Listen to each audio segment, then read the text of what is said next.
Hello guys, welcome to the channel. तो अभी हमारा टॉपिक है एक्टिव ट्रांसपोर्ट। स्पेशली ये प्राइमरी एक्टिव ट्रांसपोर्ट प्रोसेस का वीडियो है। ये एक्चुअली देखो, एक्टिव मतलब हम मेम्ब्रेन का ट्रांसपोर्ट प्रोसेस पढ़ रहे हैं, मतलब transport across the membrane.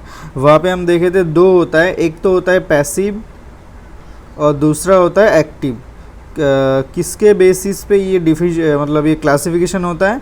Depending on energy uses. Energy का करेंसी क्या है? एटीपी। हमारे बॉडी में एनर्जी का करेंसी होता है एटीपी, मतलब एडिनोसिन ट्राइफॉस्फेट। एटीपी यूज जहाँ पे होता है उसको बोलते हैं एक्टिव ट्रांसपोर्ट, और जहाँ पे नहीं होता है वहाँ पे बोला जाता है उसको पैसिव ट्रांसपोर्ट प्रोसेस। तो पैसिव ट्रांसपोर्ट तो डिस्कस हो चुका है पिछले वाले वीडियो में।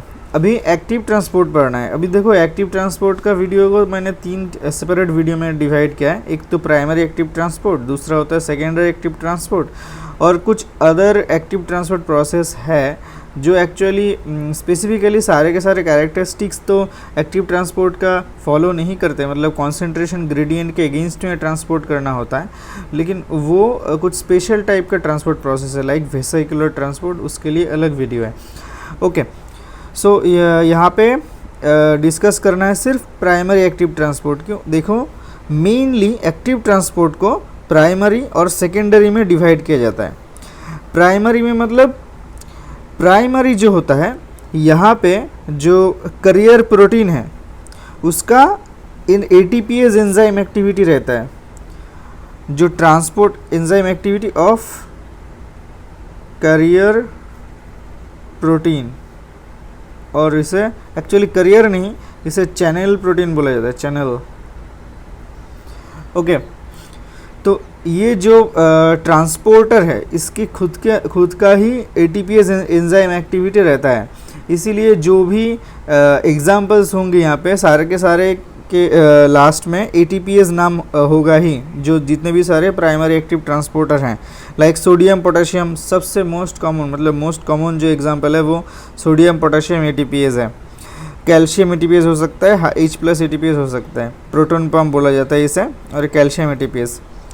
अब देखो, सोडियम पोटेशियम एटीपीएस के बारे में थोड़ा डिटेल्स में जानना बहुत इंपॉर्टेंट है, क्योंकि सब बहुत इंपॉर्टेंट एक चैनल प्रोटीन है, प्राइमरी एक्टिव ट्रांसपोर्टर है।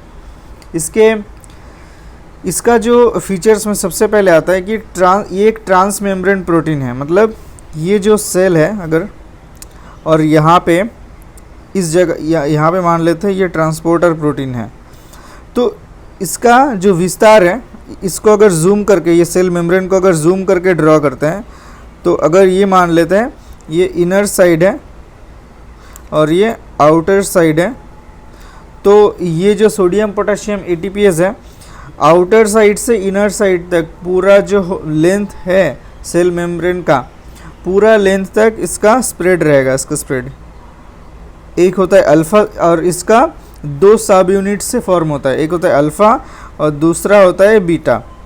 दो जो सब यूनिट है वो अलग अलग टाइप के होते हैं, मतलब डिफरेंट सब टाइप है, हेटेरोजेनस इन नेचर होता है, तो इसलिए दोनों का शेप मैंने अलग कर दिया। ये मान लेते हैं अल्फ़ा है, ये बीटा है। अब देखो, इसका काम क्या होता है? सेल के अंदर से कुछ बाहर भेजता है, और सेल के अंदर, बाहर से अंदर कुछ लाता है। अंदर लाता है पोटाशियम, अंदर से बाहर करता है सोडियम। कितना? 3 सोडियम बाहर जाता है, उसके बदले में 2 पोटाशियम अंदर आता है। Transports 3 sodium outside and 2 potassium inside. इसे बोलते हैं कपलिंग रेशियो इस ट्रांसपोर्टर का, कि 3:2, 3 सोडियम आउटसाइड 2 पोटाशियम इनसाइड, इसलिए कपलिंग रेशियो है 3:2। अच्छा, अब देखो, सोडियम एक पॉजिटिव चार्ज है, कैल्शियम भी एक पोटाशियम भी एक पॉजिटिव चार्ज है, और ये सिंगल पॉजिटिव चार्ज है। ठीक है, इसका चार्ज 1 है, +1 है। तो देखो, 3 पॉजिटिव चार्ज को, 3 कैटायंस को बाहर निकाल रहे हैं, +3 बाहर जा रहा है और अंदर आ रहा है +2 अंदर आ रहा है। तो यहाँ पे जो चार्जेस का मूवमेंट है, मतलब आयंस का जो मूवमेंट है वो अनइक्वल हो रहा है। बाहर ज़्यादा कैटायंस जा रहा है, मतलब नेट जो मूवमेंट हो रहा है वो बाहर की तरफ एक कैटायंस।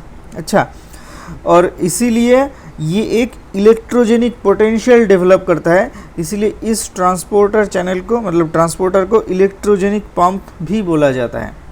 इलेक्ट्रोजेनिक पंप भी बोला जाता है, क्यों? इसने जो चार्जेस का अनइक्वल ट्रांसपोर्ट करता है, इक्वल ट्रांसपोर्ट नहीं होता है। तो क्या हो गया, सोडियम पोटेशियम एटीपीएस का इंपॉर्टेंट फीचर क्या है? सबसे इंपॉर्टेंट एटीपीएस एक्टिविटी रहता है, जिसके वजह से मतलब और इसका स्ट्रक्चर में अल्फ़ा बीटा सब यूनिट होता है जो 3 सोडियम बाहर निकालता है और 2 पोटेशियम को अंदर लाता है। अब देखो, और एक बहुत इंपॉर्टेंट, सबसे इंपॉर्टेंट बात सोडियम पोटेशियम एटीपीएस का, कि ये यूनिवर्सल इन लोकेशन होता है। मतलब हमारे जितने भी सारे बॉडी सेल है, जितने भी सारे सेल हैं हमारे बॉडी के सारे सेल में एक ट्रांसपोर्टर कॉमन है, वो है सोडियम पोटेशियम एटीपीएस। इसीलिए इसे बोला जाता है यूनिवर्सल और यूबिक्विटस इन लोकेशन। ओके, क्यों होता है, क्यों इतना इम्पोर्टेंट है ये चैनल सारे के सारे बॉडी सेल में प्रेजेंट होना? देखो फंक्शन में दिखेगा वो, रेगुलेशन ऑफ सेल वॉल्यूम। कैसे सेल वॉल्यूम रेगुलेट करता है? देखो, सेल के अंदर इसका काम क्या होता है? मान लेता हूँ ये एक सेल है, ठीक है, और ये सोडियम पोटेशियम एक्टिव मतलब एटीपीएस ट्रांसपोर्टर है, बाहर निकल रहा है 3 सोडियम। यही ज़्यादा इम्पॉर्टेंट है, 3 सोडियम बाहर जा रहा है, ये पॉइंट ज़्यादा इम्पॉर्टेंट है।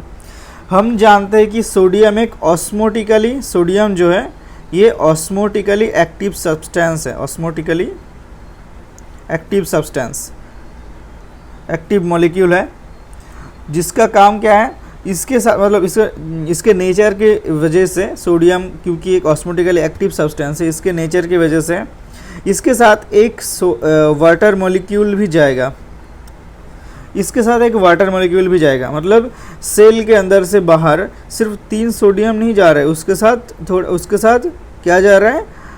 वाटर जा रहा है, वाटर मॉलिक्यूल जा रहा है। अब देखो, सेल के अंदर कुछ प्रोटीन्स होते हैं जो सेल के बाहर, जो मेम्ब्रेन क्रॉस करके सेल के बाहर नहीं जा पाते हैं। वो एक तो एनायन होते हैं, प्रोटीन एनायन होते हैं, और वो भी एक ऑस्मोटिकली एक्टिव सब्सटेंस होता है। उसके वजह से सेल के अंदर वाटर मॉलिक्यूल एक्यूमुलेट, मतलब वो अट्रैक्ट होता है सेल के अंदर, और ये वाटर मॉलिक्यूल को बाहर निकाल के बैलेंस मेंटेन करता है सेल का जो वाटर कंटेंट है, सेल वॉल्यूम को, जिसके वजह से सेल वॉल्यूम मेंटेन होता है, वो करता है कौन? Sodium potassium ATPase.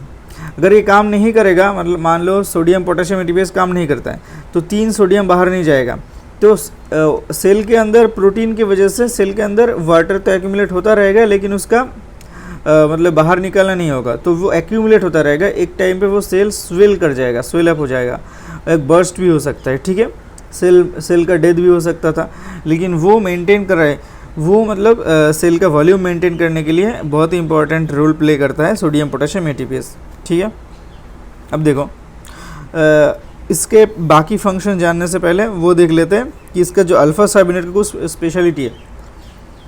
अल्फ़ा और बीटा सब यूनिट में से अल्फ़ा सब यूनिट में बाइंडिंग साइट रहता है, अल्फ़ा सब यूनिट में बाइंडिंग साइट रहता है।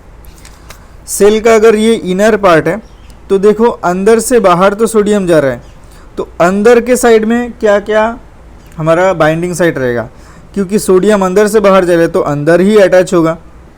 यहाँ पे सोडियम के बाइंडिंग साइट अंदर रहेगा, और अंदर कौन सा बाइंडिंग साइट रहेगा? एटीपी का, क्योंकि एटीपी सेल के अंदर रहता है, एक्स्ट्रा सेलुलर पार्ट में नहीं रहता, इंट्रा सेलुलर पार्ट में रहता है। इसलिए अंदर जो 2 बाइंडिंग साइट होता है अल्फ़ा का, वो सोडियम और एटीपी का।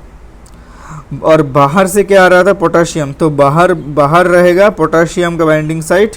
और ड्रग्स जो है हमारा, अगर कोई ड्रग्स देते हैं जो इस रिसेप्टर पे काम करते हैं, उस जो मतलब ऐसा कुछ ड्रग डिज़ाइन किया गया हो, तो वो बाहर से ही काम करेगा, अंदर से थोड़ी काम करेगा।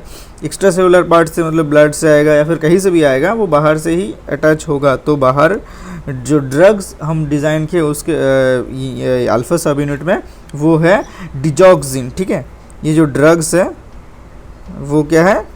डिजॉक्सिन, और डिजिटलिस ग्रुप ऑफ मतलब ये ड्रग है, ठीक है। तो बाहर रह गया पोटाशियम और डिजॉक्सिन बाइंडिंग साइट, और इनसाइड में सोडियम और एटीपी बाइंडिंग साइट, ओके।